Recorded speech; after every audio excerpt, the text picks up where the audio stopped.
வந்துட்டீங்களா? ஹாய் செல்லங்களா, எல்லாரும் எப்படி இருக்கீங்க? நல்லா இருக்கீங்களா? சரி செல்லங்களா, இந்த நாளுக்கு உண்டான கதைக்குள்ளார நம்ம போயிடலாமா? ஒரு அடர்ந்த காட்டு பகுதி செல்லங்களா.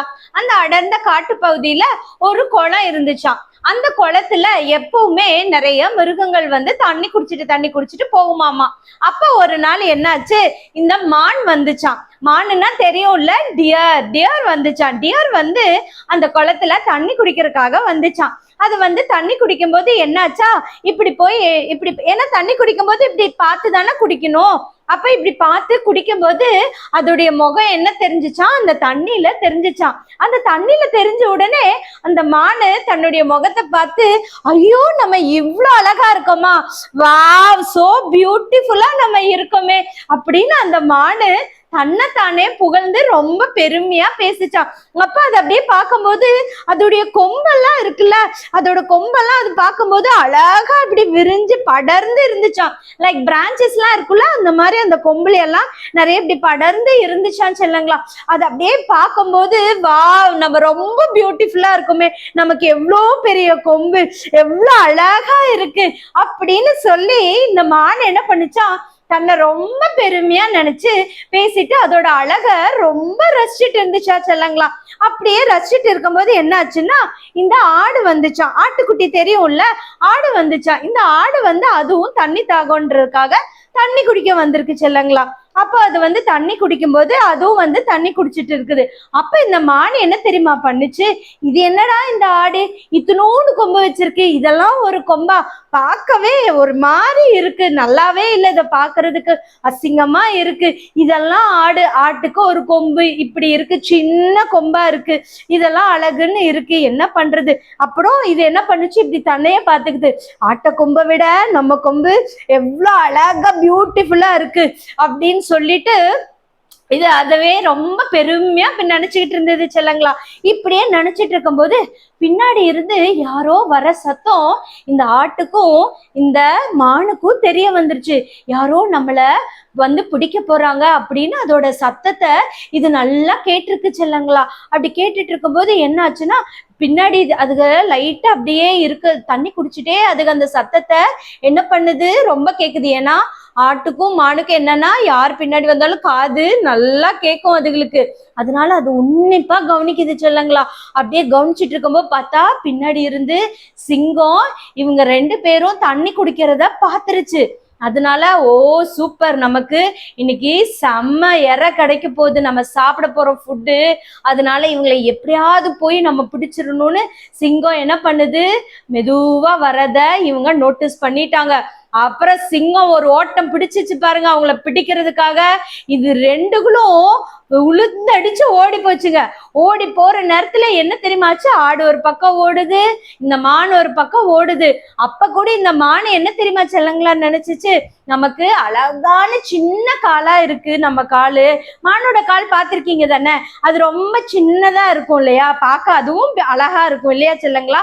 அதனால நமக்கு ரொம்ப சின்ன காலு, அதனாலதான் நம்மளால ஃபாஸ்டா துள்ளி குதிச்சு நம்மளால போக முடியுது அப்படின்னு சொல்லிட்டு மான் அப்ப கூட தன்னைய ரொம்ப பெருமையா நினைச்சிட்டு அது ஓடிக்கிட்டே இருக்கான். அது அப்ப நினைக்குது, ஆட்டோட காலு நம்மளை விட கொஞ்சம் பெரிய காலு, அதனால என்னன்னா அதனால ஓடலாம் முடியாது ரொம்ப தூரம், கண்டிப்பா இந்த சிங்கம் என்ன பண்ணிருக்கோம், அந்த ஆட்டை பிடிச்சு சாப்பிட்டுருக்கோம், நம்ம எப்படியாவது தப்பிச்சு ஓடிடுவோம் அப்படின்னு சொல்லிட்டு அது அப்படியே ஓடிட்டு இருக்கும்போது என்ன ஆச்சுன்னா, அந்த கொஞ்சம் தூரத்துல போன உடனே அங்க ஒரு முள்ளுச்செடி இருந்துச்சு. அந்த முள்ளுச்செடியில போய் என்ன ஆச்சுன்னா, இந்த மான் வந்து மாட்டிக்கிச்சு. அதோட கொம்பு இருக்கு இல்லையா, மானோட கொம்பு அந்த முள்ளுச்செடியில போய் என்ன ஆச்சு, நல்லா போய் மாட்டிக்கிச்சு. மான் வந்து என்ன பண்ணுது, இப்படின்னு வெளியில ட்ரை பண்ணி எடுக்குது செல்லங்களா. ஆனாலும் என்ன ஆச்சுன்னா அதனால வெளியே வரவே முடியல. அப்போ பாத்தீங்களா, அந்த மானு நினைக்குது, நம்ம எது அழகுன்னு நினைச்சோமோ அதுவே நமக்கு ஆபத்தா ஆயிடுச்சே அப்படின்னு அது மனசுக்குள்ளார நினைக்குது. ஆனாலும் அது முடிஞ்ச வரைக்கும் ட்ரை பண்ணுது செல்லங்களா, இப்படி எடுக்குது என்னென்னமோ பண்ணுது, ஆனாலும் முடியல செல்லங்களா. கடைசியில என்ன ஆச்சு, இந்த சிங்கம் பின்னாடி இருந்து வந்து கபக்குன்னு அதை பிடிச்சு என்ன பண்ணிருச்சு, சாப்பிட்டுருச்சு. ஓகேவா, பாத்தியா செல்லங்களா. இந்த மான் வந்து தான் தான் அழகு அப்படின்னு நினைச்சு அந்த கொம்பை வந்து ரொம்ப பெருமையா நினைச்சுச்சு. ஆனா கடைசியில என்ன ஆச்சு? அதனால அந்த கொம்பே அதுக்கு ஆபத்தா வந்து முடிஞ்சிருச்சு செல்லங்களா. நீங்க கூடயும் நிறைய விதத்துல உங்களுடைய ஃப்ரெண்ட்ஸோ இல்ல உங்க பக்கத்து வீட்லயோ நிறைய பேர்த்தையோ நீங்க தெரியாமையோ நீங்க என்ன பண்ணிருப்பீங்க, ஒரு பாடி ஷேமிங் பண்ணிருப்பீங்க. இல்ல உங்களை யாராவது பாடி ஷேமிங் பண்ணிருப்பாங்க இல்லையா? நீ வந்து கருப்பா இருக்க, நீ வந்து என்னது குட்டையா இருக்க, நீ வந்து குண்டா இருக்க அப்படின்னு நிறைய விதத்துல உங்களை எல்லாம் சொல்லியிருப்பாங்க இல்லையா? அதெல்லாம் சொல்லும்போது நீங்க என்ன பண்றீங்க, நீங்க அதை நினைச்சு கவலையும் படாதீங்க. நீங்களும் யாரையும் அப்படி சொல்லாதீங்க செல்லங்களா. ஏன்னா ஏசப்பா பிள்ளைங்க எப்பவுமே யாரையுமே அப்படி சொல்லவே கூடாது செல்லங்களா. ஏன்னா ஏசப்பா என்ன தெரியுமா பாக்குறாரு? உங்களுடைய வெளி தோற்றத்தை அவர் பாக்குறது கிடையாது. ஏசப்பா என்ன பாக்குறாருன்னா நம்மளுடைய இருதயத்தை மட்டும்தான் பாக்குறாரு. நீங்களுமே அப்படிதான். நீங்களும் என்ன பண்ணணும், யாரையுமே பாடி ஷேமிங் பண்ணக்கூடாது, சரியா? நீங்களுமே என்ன பண்ணணும், அவங்களோட இருதயத்தை தான் பார்க்கணும். அந்த இருதயத்துல அன்பு இருக்கு இல்லையா? அந்த அன்பு எப்படி இருக்கு அதை மட்டும்தான் நீங்க பார்க்கணும் செல்லங்களா. நம்ம பைபிள் கூடயும் நமக்கு அதுதான் கத்து கொடுக்குது. என்ன தெரியுமா சொல்லுது நம்ம பைபிள்? மனுஷனோ முகத்தை பார்ப்பான், கர்த்தரோ இருதயத்தை பார்க்கிறார் அப்படின்னு நம்மளுடைய வேத வசனம் சொல்லுது செல்லங்களா. அதனால நீங்களும் ஏசப்பா பிள்ளையா இருக்கிறனால நீங்க யாரையும் பாடி ஷேமிங் பண்ணாதீங்க.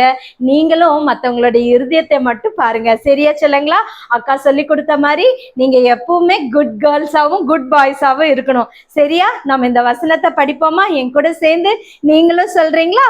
இப்ப நான் சொல்றேன், நீங்க என் கூட சேர்ந்து திருப்பி சொல்லுங்க, சரியா செல்லங்களா? சொல்லலாமா? மனுஷனோ முகத்தை பார்ப்பான், கர்த்தரோ இருதயத்தை பார்க்கிறார். மறுபடியும் ஒருக்கா சொல்லலாமா? மனுஷன் முகத்தை பார்ப்பான், கர்த்தரோ இருதயத்தை பார்க்கிறார். மறுபடியும் ஒருக்கா சொல்லலாமா? ஏன்னா வசனம் கொஞ்சம் பெருசா இருக்குல்ல. மனுஷன் முகத்தை பார்ப்பான், கர்த்தரோ இருதயத்தை பார்க்கிறார். 1 சாமுவேல் 16:7. சரியா செல்லங்களா? இந்த வசனத்தை என்னைக்குமே உங்க வாழ்க்கையில மறக்காதீங்க. நீங்க எவ்வளவு பெரிய பிள்ளைங்க ஆனாலும் இந்த வசனத்தை நீங்க ஒரு நாளும் மறக்காதீங்க. இந்த வசனத்தை நீங்க எப்பவாவது நினைச்சுக்கோங்க. யாராவது பார்த்து ஐயோ என்ன இப்படி இருக்காங்க அப்படின்னு நீங்க உங்க மனசால கூட நினைச்சிடாதீங்க. நினைப்பு வரும்போது இந்த வசனம் உங்களுக்கு ஞாபகம் வந்துடணும். ஏசப்பா இது நமக்கு சொல்லி கொடுத்துருக்காங்க அப்படின்னு சொல்லி உங்களுக்கு இந்த வசனம் ஞாபகம் வந்துடணும், சரியா செல்லங்களா? இந்த வசனத்தை மனப்பாடம் பண்ணுங்க. உங்க மம்மி டாடி கிட்ட இந்த வசனத்தை சொல்லுங்க, சரியா? நாளைக்கு நைட் 8 o'clock அக்கா உங்களை டான்னு வந்து பாக்குறேன், சரியா செல்லங்களா? பாய், குட் நைட், see you.